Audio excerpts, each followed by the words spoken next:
You think you know the real story behind the Brown family finances, but what you're about to hear changes everything, because this isn't coming from a critic or a headline. This is coming from inside the family. Mykelti Brown finally reacts to the numbers Kody never wanted discussed, and what she reveals exposes years of quiet manipulation hidden behind the cameras. So before you judge, stay with us, because the moment Tony realizes they were completely left out of a major decision is the moment everything clicks. And if you want the unfiltered truth TLC will never show you, hit subscribe right now, because this channel breaks down what others are afraid to say. The live stream had barely wrapped, and what should have been a normal reaction session quietly turned into something far more revealing, because this was not just another recap or casual conversation. This was the moment where long-buried truths began to surface in real time. Mykelti Brown Padron and her husband Tony went live to react to a finance breakdown video that examined how much the Brown family likely spent during their Vegas era. And at first, it felt light, interesting, even fun, because unlike typical finance content, this one pulled you in. It made you curious, it invited guesses and discussion, and it did something viewers were not prepared for. It exposed just how massive the monthly cost of polygamy really were.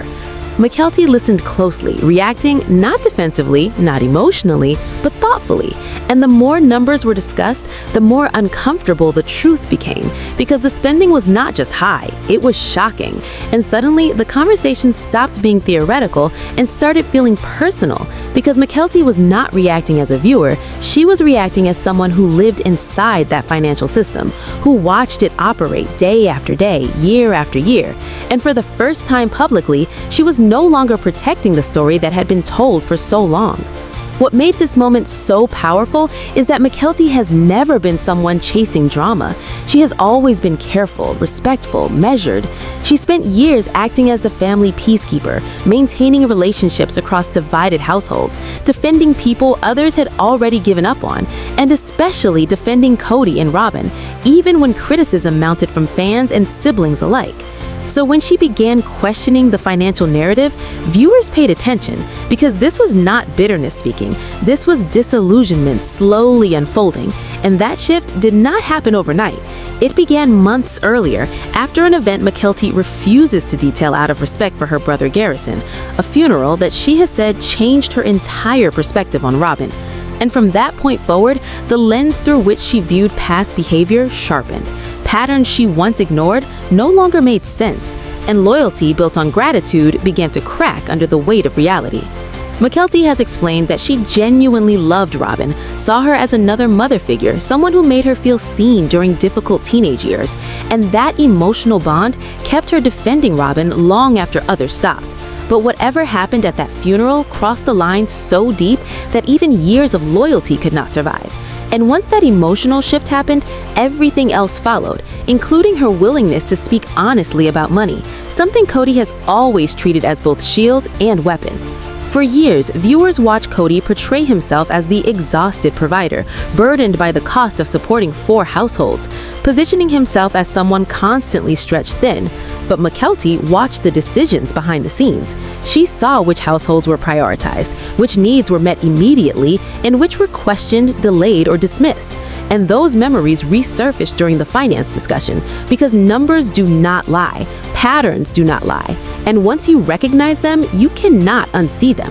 Robyn has repeatedly claimed that she simply learned to budget better than the other wives, suggesting that financial struggles came down to priorities rather than access or favoritism. But Mykelti knows that explanation does not match lived experience, because budgeting does not explain why one household consistently lived in comfort while others downsized, struggled, or sacrificed. Budgeting does not explain why money could be borrowed from Mary and Janelle to secure a large home, while Christine struggled with medical expenses for their child. Budgeting does not explain why Janelle ended up in an RV, while Robyn remained insulated. And the longer Mykelti listened to the finance estimates, the more those contradictions surfaced. Then came the moment that stunned even Tony when they learned that Cody and Robin had sold their Flagstaff home and purchased another property without telling anyone, including Mykelti herself. The daughter, who had remained loyal, invited Robin into her delivery room, defended her publicly, and maintained contact when others stepped away. Tony's genuine shock said everything, because secrecy on that level is not accidental, it is intentional. It signals exclusion, and it confirmed something Mykelti had likely already felt. She was no longer part of the inner circle, and that realization reframed years of behavior that once seemed confusing. Cody often complains about the cost of plural marriage, but the truth is his financial choices consistently aligned with where he wanted to spend his time and attention, and Mykelti watched that dynamic play out in real time. Growing up, money flowed toward comfort, not fairness, and when conflict arose, Cody used finances as leverage, refusing to sell Coyote Pass for years, not because it served the family, but because it served his sense of control. Discussing backdoor deals that would benefit him, even if it meant overriding others, and introducing legal agreements that appeared designed not for protection, but for silence. Mary recognized that immediately, refusing to sign and calling it what it was, an attempt to quiet voices that might reveal uncomfortable truths. Mykelti understands why that angered her, because silence has always been the currency Cody values most, and the finance discussion cracked that silence wide open, without yelling, without accusations, simply by laying out numbers and reactions, and letting reality speak for itself. And as Mykelti reacted, viewers saw the transformation clearly. This was no longer a daughter defending her parents. This was an adult reflecting on patterns with clarity, disappointment, and resolve. And that is what made the moment impossible to ignore. Because when the most loyal person finally stops defending the story collapses under its own weight. As the conversation deepened, what became impossible to ignore was that money was never just money inside the Brown family. It was always tied to power, access, and emotional priority. And Mykelti has reached a place where she can finally articulate that without fear, because she no longer depends on the approval of the people she is talking about. And that independence matters, because it strips away the argument that she is motivated by attention or resentment. She has built her own life, her own income, her own stability, and that freedom allows honesty to exist without hesitation. Mykelti and Tony have repeatedly explained that when they react to financial estimates, they are not revealing private records or confidential information. They are responding to publicly observable patterns, census data, market prices, and lived experience. And yet the reactions they receive prove how uncomfortable transparency makes people, especially those who benefited from silence for years. Cody has consistently framed financial struggles as the unavoidable cost of plural marriage. Yet Mykelti watched him make choices that deepened those struggles rather than alleviating them, holding on to Coyote Pass long after the dream died, refusing to compromise unless he felt properly compensated, borrowing from some wives to elevate another, and then expressing resentment about those loans as if they were burdens rather than benefits he accepted willingly. Mykelti has spoken openly about how frustrating it is to watch her father demand understanding while offering little accountability.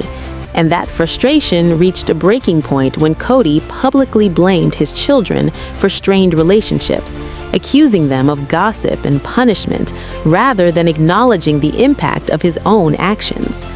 Watching her sister be labeled on television instead of protected was something Mykelti could not stay quiet about, and she addressed it calmly but firmly, explaining that accountability loses meaning when blame is attached, and that even when Cody admits fault, he immediately redirects responsibility elsewhere. And that pattern explains why relationships never heal. Tony echoed that sentiment from an outside perspective, observing that pride prevents vulnerability, and without vulnerability, reconciliation is impossible.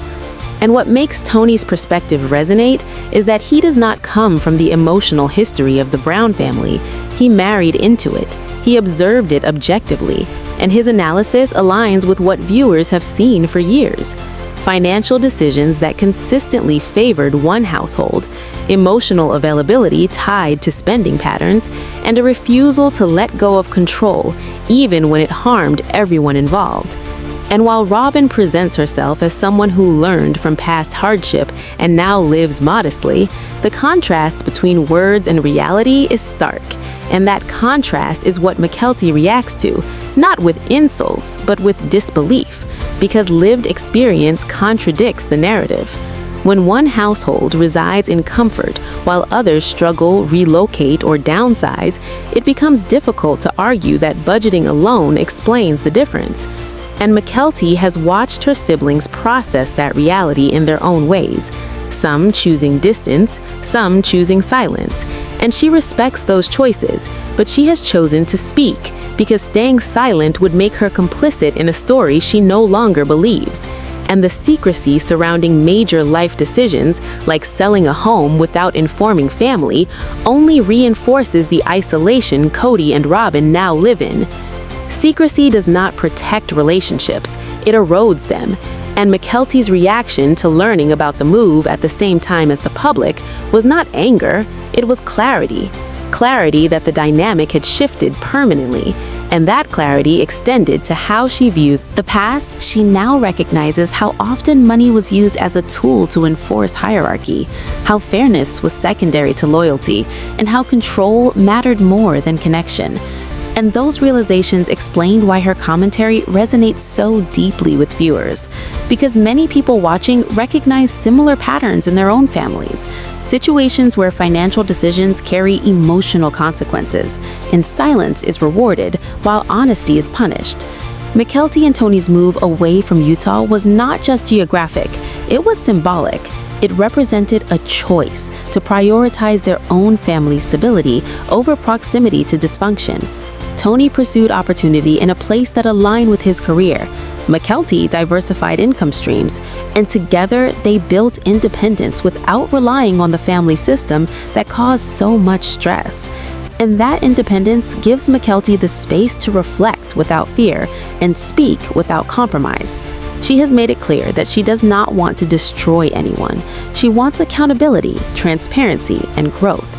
But she cannot force those things. She can only control her own participation, and that is why her evolution matters, because it marks the moment when enabling ends and boundaries begin. And throughout this entire discussion, the most striking element is restraint. Mykelti never exaggerates, she never speculates recklessly, she never claims certainty where there is none. She speaks from memory, pattern, and personal experience, and that careful approach keeps the focus where it belongs, on behavior, choices, and consequences, rather than personal attacks.